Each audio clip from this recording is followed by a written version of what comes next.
Hi, this is Scott Garibay, and today I want to talk about Dungeons & Dragons, and I want to talk about Indiana Jones and the Dial of Destiny.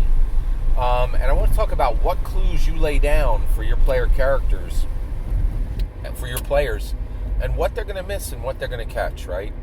So Indiana Jones, I've never heard anyone say this theory, I think, and so I'm going to present it to you right now. I watched, by the way, spoilers for Indiana Jones and the Dial of Destiny. So Mads Mikkelsen's character, he's a Nazi scientist who gets America to the moon, right?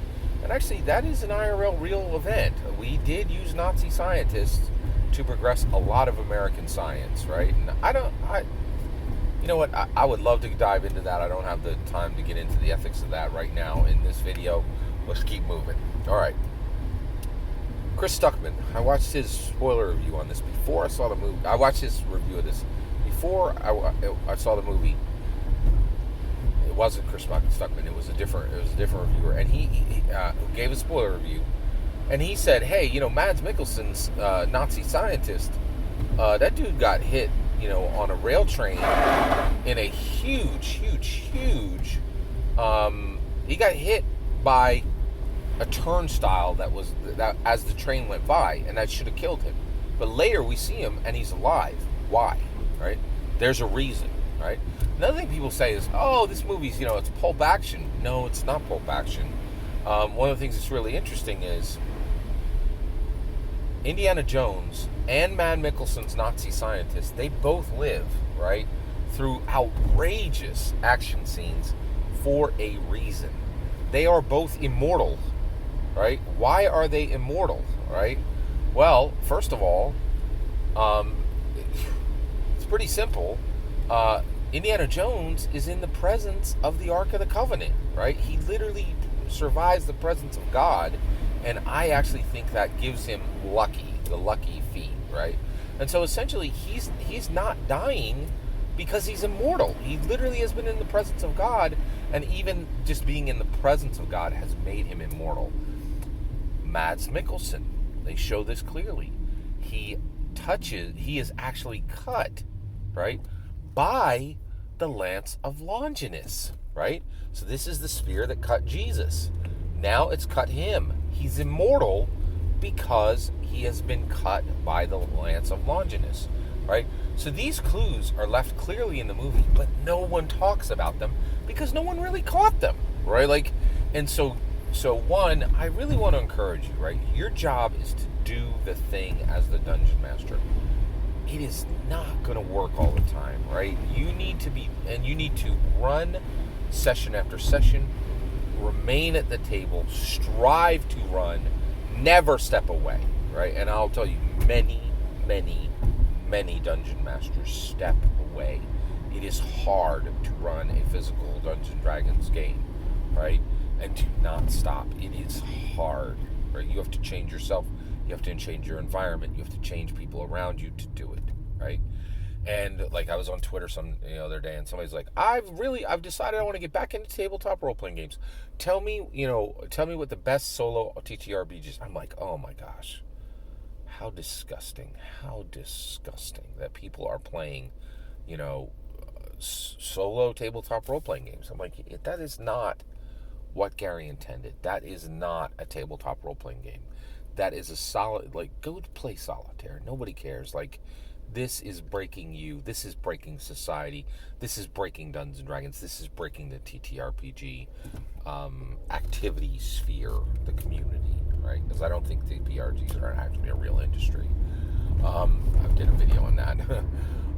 And so it's very, and so just realize you're going to lay down some brilliant clues. Not everybody's going to get it, right?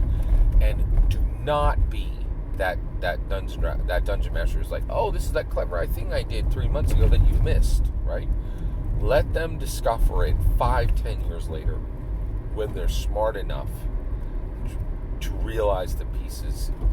They wake up and go, oh my gosh, right?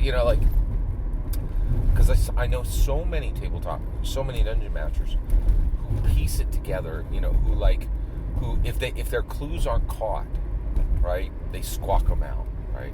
Don't do that, right? let it, and they may never get it. They may never get it. And I think the vast majority of people will never really understand the Indiana Jones films. And it is very clear from the response to Indiana Jones 4 and 5 that the vast majority of people actually aren't even Indiana Jones fans. Right? If you're a fan of Indiana Jones 1, 2, 3, and 4, 1, 2, and 3, you're not an Indiana Jones fan, right? Indiana Jones has 2 other movies, and if you don't like them, you're just like the rest of the world, right? So it doesn't matter to me if you have the hat and you have the leather jacket. If you don't like 4 and 5, you need to go rewatch them, right?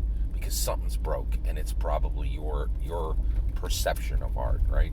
And this is the point, right? We can cloy and we can clutch and we can drag these pieces of art to their death with us when we die. But no, you are an art destroyer. You're not an art creator, right? And now it's not just people creating art. It's people who are like allowing that art to survive by seeing it on the big screen, right? Where it belongs, where art actually happens. Not, lazy. I sat around for 3 months, then it plopped out the other end of a streaming service and I watched it. It's, and then you reviewing that film like you have a right to talk about it, and you didn't go to a 5-star chef, get them to go box and eat it the next morning when you had left it on the counter all night, right? Do not dare review a film from the small screen. It is horrible, right? So the point is, leave the clues, build the puzzles.